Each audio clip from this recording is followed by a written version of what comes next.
So how competitive were those practices? What did you learn from battling with those big guys inside, from the summer workouts, from every day in practice that taught you just the competitive nature, how college basketball really was?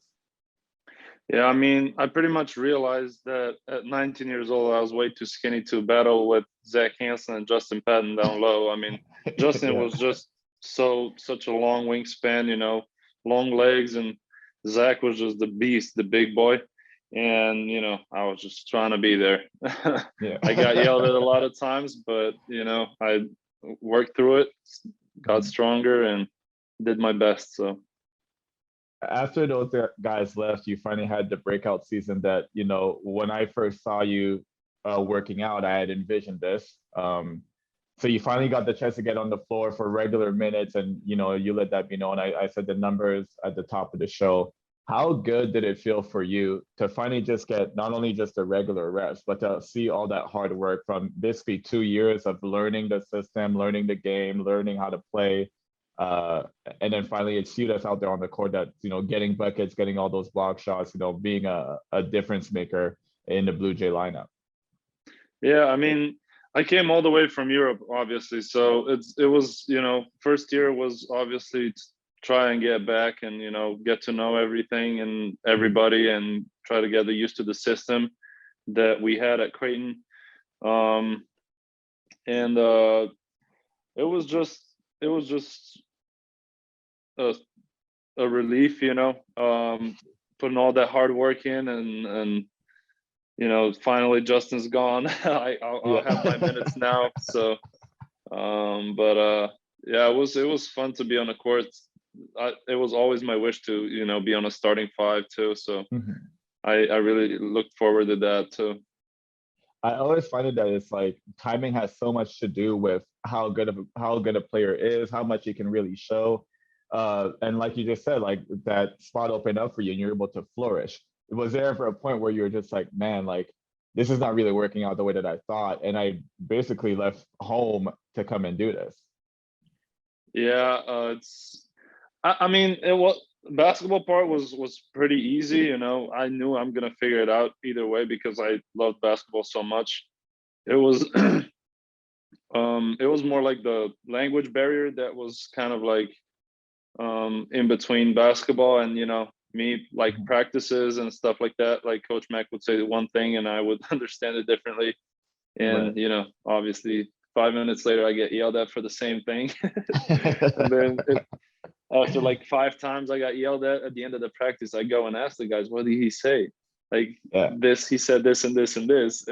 Then the next practice, it was good. The next practice, Right. yeah, How did it take a really long time for real for you to just get acclimated to, some of the terminology? I'm assuming was yeah, part of the language barrier. yeah, for sure. I mean, in English, you have a lot of phrases that don't make sense, but when not, I Give mean, me at one. least I to want to me, hear one of them. What did you hear that you were just like, man, this makes no sense to me? I can't put up with you, like,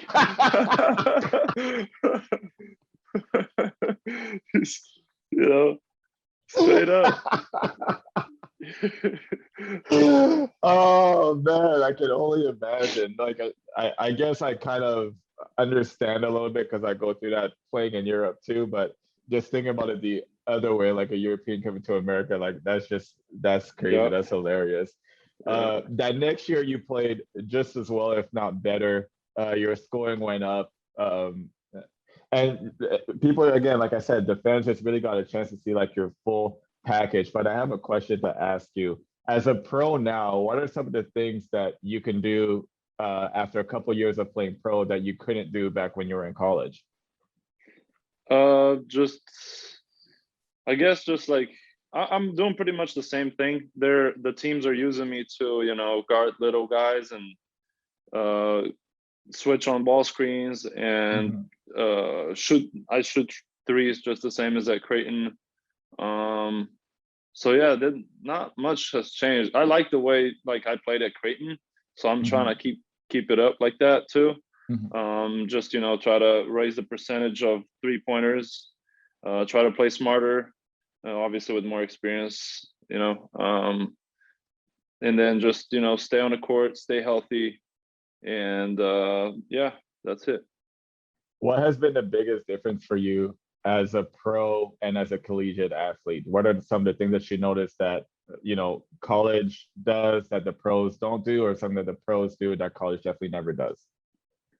I mean, at Creighton, we pretty much had every possible resource, right?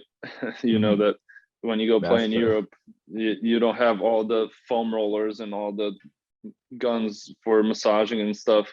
Mhm. So just the part for like recovery, like we had this pool where you can run in. Ice is always available. I mean, it's not that it's not there, but it's just I guess I got used to it too much in 4 years, to expect everything wherever I go. But Yeah. it was pretty much the same, but in different ways.